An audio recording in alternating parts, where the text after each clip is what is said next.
দ্রুত গতিতে বাস চালানোর জন্য মাঝে মধ্যে ঘটছে দুর্ঘটনা। মূলত বালুরঘাট শহরে প্রবেশের আগে গাড়ির গতি বাড়ানো হয়, এর ফলে পথ দুর্ঘটনা বাড়ছে। আর সেই পথ দুর্ঘটনা কমাতে এবার বিশেষ উদ্যোগ গ্রহণ করলো জেলা এবং বালুরঘাট সদর ট্রাফিক পুলিশ।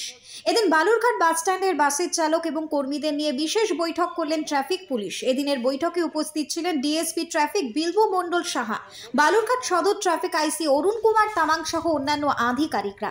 এদিনের বৈঠক থেকে মূলত বাসের চালক এবং কর্মীদেরকে রাস্তায় চলাচলের সময় সতর্ক থাকতে বলা হয়েছে, এমনকি শহরে প্রবেশের সময় গাড়ির গতি কম রাখতেও বলা হয়েছে। Bureau report, Hili news Bangla. লাগলো তো সাধারণ পাবলিকের ক্ষেত্রে বলছি যে স্টপেজ ছাড়া যদি না ওঠে প্যাসেঞ্জার তোলা যাবে না। স্টপেজ ছাড়া প্যাসেঞ্জার উঠলেই রাস্তায় যান জমাট হচ্ছে, এর ক্ষেত্রে অ্যাক্সিডেন্টও হচ্ছে। ঠিক আছে, আমি চাইছি যে প্রত্যেকটা পাবলিকের কাছে স্টপেজে উঠুন এবং বাস যারা ড্রাইভার আছে, হেল্পার আছে, তাদেরকে সহযোগিতা করুন। না, আমরা কোনো সময় দেখছি বাস খুব জোরে চলছে, আবার কোনো সময় দেখি খুব আস্তে চলছে। এটা কী জন্য হয়? এটা কারণ কি?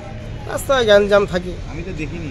কীরকম গ্যাঞ্জাম থাকে? টোটোর গ্যাঞ্জাম, এবার সাধারণ পাবলিক যে রাস্তা ধারে বাড়ি হাট ফাট দুনিয়া টোটোর গ্যাঞ্জাম থাকে। তো আমাদের তো আবার বাসের টাইম ধরার ব্যাপার থাকে তো না।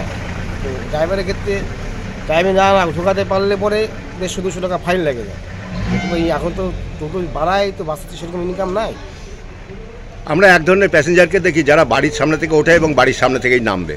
সেক্ষেত্রে আপনারা গাড়ি দাঁড় করান কেন? সেই ক্ষেত্রেও সেটা আমি মালিকদের সঙ্গে কথা বলবো যে এরকম যেন প্যাসেঞ্জার না ওঠে, যে না বলে যে বাড়ির সামনে থেকে উঠবে, চেষ্টা করবে যে স্টপেজে যেন প্যাসেঞ্জারটা আসে, ওখান থেকেই যেন প্যাসেঞ্জার গেট আপ হয়ে লং জার্নি করবে। তাহলে আজকে মিটিংটা হয় কি ভালো হলো? হ্যাঁ, অবশ্যই ভালো হয়েছে।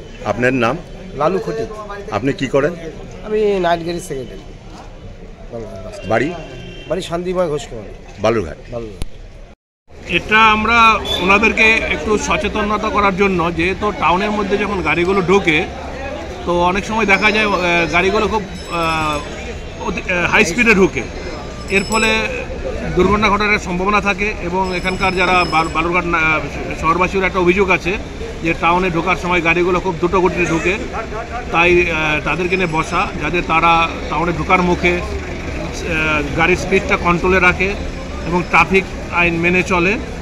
এই ব্যাপারে ওনাদেরকে সচেতন করা এবং যেখানে সেখানে যাতে না দাঁড়ায়, নির্দিষ্ট স্টপেজগুলোতে দাঁড়ানোর চেষ্টা করে, এইসব সামগ্রিক ব্যাপার নিয়ে ওনাদের সঙ্গে একটা অ্যাওয়ারনেস প্রোগ্রাম করা হলো, যাতে আগামী দিনে ওনারা নির্দিষ্টভাবে এবং রোড সেফটি মেনে গাড়ি চালায়, দুর্ঘটনা যাতে কম ঘটে।